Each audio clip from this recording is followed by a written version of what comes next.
கருப்பாசரணம் கற்பன் திருவடியே சரணம். வாழ்க வளமுடன்.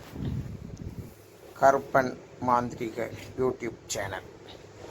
குலதெய்வ கட்டு அவிழ என்ன செய்ய வேண்டும்?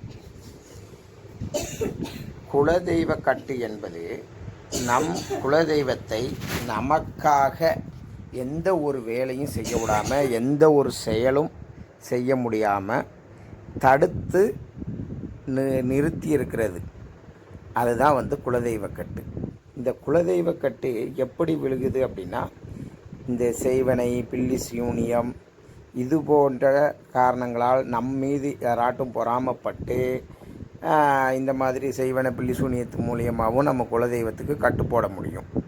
அப்படி இல்லாமல் முன்னோர்கள் சாபம், பெண் சாபம், குலதெய்வ சாபம் இருந்தாலும் குலதெய்வ கட்டு விழுந்துடும். இந்த குலதெய்வ கட்டு இருந்துச்சுன்னா குடும்பத்தில் எந்த விதமான நல்ல காரியமும் நடக்காது. அதை விட குழந்தை பேர் இருக்காது, வம்சம் தலைக்காது. குடும்பத்துக்குள்ளே இனி எப்போ பார்த்தாலும் பிரச்சனைகள் இருந்துக்கிட்டே இருக்கும். வாழ்க்கையில் முன்னேற்றம் அப்படிங்கிறது இருக்கவே இருக்காது. இந்த குலதெய்வ கட்டை எப்படி அவிழ்க்கிறது, அதற்கு நம்ம என்ன செய்யணும், அதை பற்றி நம்ம இந்த வீடியோவில் நம்ம தெரிஞ்சுக்கிடுவோம். இந்த முன்னோர்கள் சாபம் இருந்துச்சுன்னா, குலதெய்வம் சாபமும் இந்த முன்னோர்கள் சாபமும் இருந்துச்சுனாலே இந்த குலதெய்வ கட்டு விழுந்துடும். இந்த முன்னோர்களுக்கு நம்ம செய்ய வேண்டிய கர்ம காரியங்களை சரியாக செய்யாமல் இருந்தோம்னா வழியாக நமக்கு துன்பங்கள் ஏற்படும்.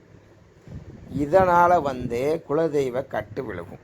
ஏன்னா குலதெய்வத்துக்கும் முன்னோர்களுக்கும் ஒரு சம்பந்தம் இருக்குது. ஏன்னா நம்மளோட முன்னோர்கள் தான் ஒரு காலத்தில் ஆதி முன்னோர்கள் தான் குலதெய்வமாக மாறி நம்மளை காத்து வர்றாங்க.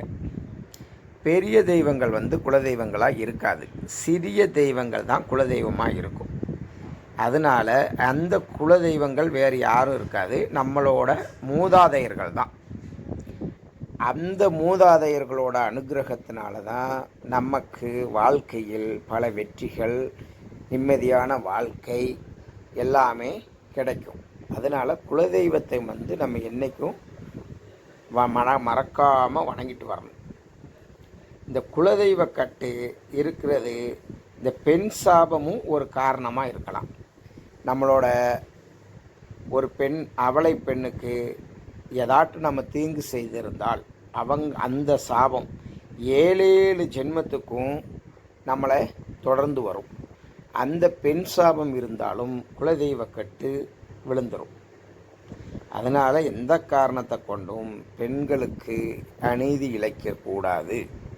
பெண்களோட சாபத்தை நம்ம எந்த காரணத்தை கொண்டும்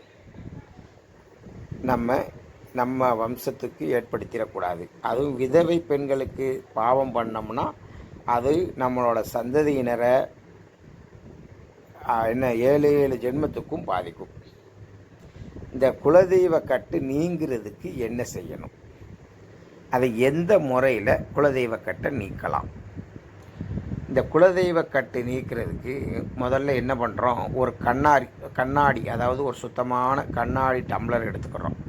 அதில் சுத்தமான தண்ணியை ஊற்றி அதில் மஞ்சத்தூள் சிறிது போட்டு 3 மயிலிறகு தெரியுங்களா, மயிலோட ரெக்கை, அந்த இறகு, அந்த மயில் இறகை ஒரு 3 மயிலிறகை போட்டு இந்த வைக்கணும். இந்த மயிலிறகு முருகனோட அருளை நமக்கு கொடுக்கும். அதோட என்ன பண்ணணும்னா, ஒரு 3 வேப்பங்குழுந்து, இந்த பிஞ்சு கொழுந்து இருக்குல்ல, ஒரு 3 வேப்பங்குழுந்த அதுக்குள்ளே போட்டு வைக்கணும்.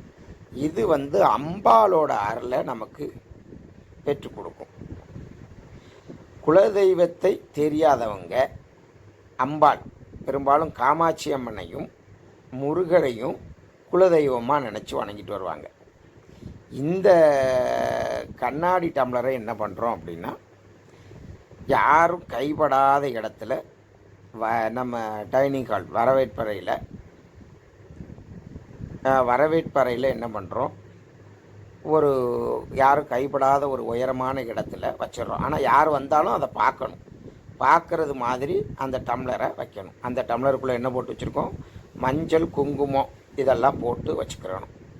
சிறிது மஞ்சளும் குங்குமமும் என்ன பண்ணணும், அந்த டம்ளரில் வெளி சைடில் அப்படியே ஒரு பொட்டு மாதிரி வச்சிடணும்.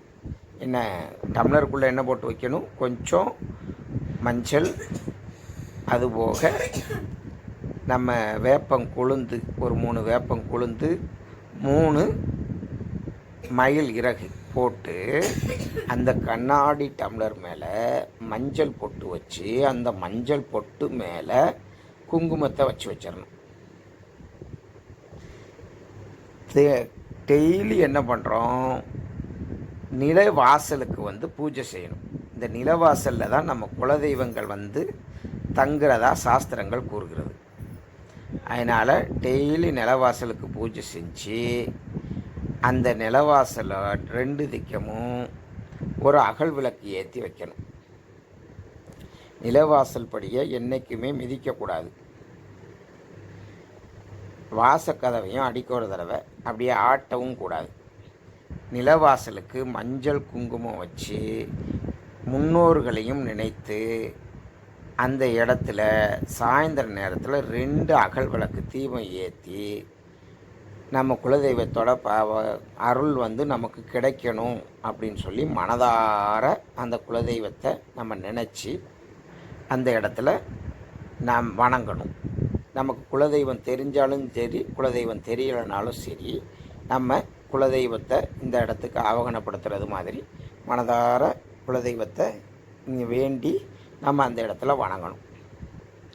அதுபோல் பூஜை ரூமில் என்ன பண்ணணும்னா, ஒரு சின்ன முகம் பார்க்குற கண்ணாடி வச்சு அந்த கண்ணாடிக்கும் மஞ்சள் குங்குமம் வச்சு தீபதூபம் ஆரத்தி எல்லாம் காமிச்சு ஒரு சின்ன குவளையில், அதாவது ஒரு பித்தளை குவளை இல்லை காப்பர், இந்த மாதிரி ஒரு குவளையில் தண்ணி வச்சு ஒவ்வொரு வெள்ளிக்கிழமையும் நிலைவாசல்லையும் பூஜை பண்ணணும், கண்ணாடிக்கும் ஆரத்தி காமிச்சு பூஜை பண்ணணும்.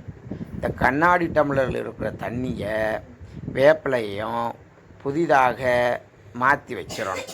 ஒரு வெள்ளிக்கிழமை மாற்றி வைங்க.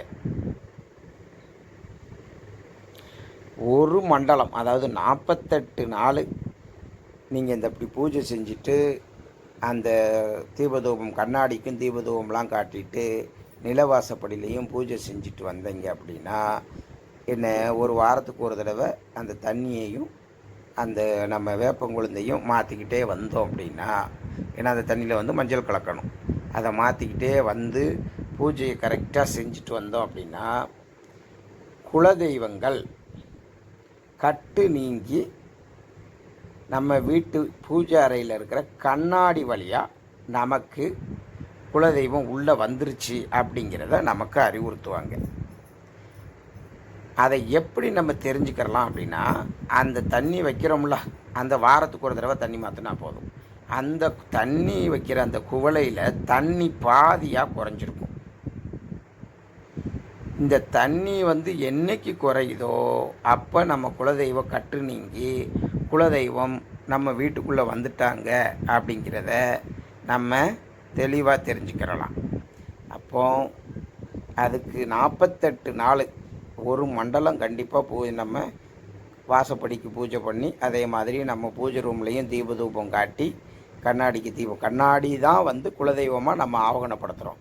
அந்த கண்ணாடிக்கு தீபதூபம் காட்டி அதுக்கு சந்தன குங்குமம் வச்சு மஞ்சள் வச்சு அதை நம்ம வணங்கிட்டு வந்தோம் அப்படின்னா அந்த கண்ணாடியில் நம் குலதெய்வம் நிற்பாங்க. கட்டு உடஞ்சி குலதெய்வம் அந்த கண்ணாடியில் நிற்பாங்க. அதிலிருந்தே நம்ம தெரிஞ்சுக்கிறலாம்.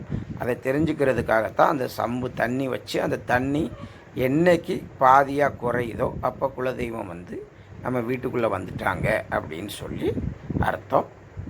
தினந்தோறும் நம்ம வீட்டு வாசலில் நிலைவாசப்படியில் 2 மாலை நேரம் 2 அகல் விளக்கு ஏற்றுறது சால சிறந்தது. ஏன்னா குலதெய்வங்கள் நம் வீட்டு வாசப்படியில் தான் நிலைநிற்பாங்க.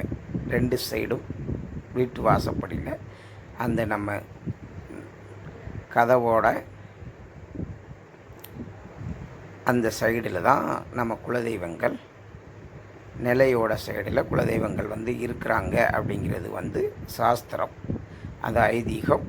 அதை வழி வழியாக மக்கள் கடைப்பிடிச்சிட்டு வர்றாங்க. அதுபோல் நம்மளும் கடைப்பிடிச்சி நம்ம குலதெய்வத்தை நம்ம வீட்டுக்கு வர வச்சு நாம் எல்லா பிரச்சனைகள்லாம் இல்லாத ஒரு நிம்மதியான வாழ்க்கை வாழ்வோம். வாழ்க வளமுடன். கர்ப்பாசரணம். கற்பன் திருவடியே சரணம். ஓம் நமோ பகவதே வாசுதேவ கிருஷ்ணாய நமோ நமக.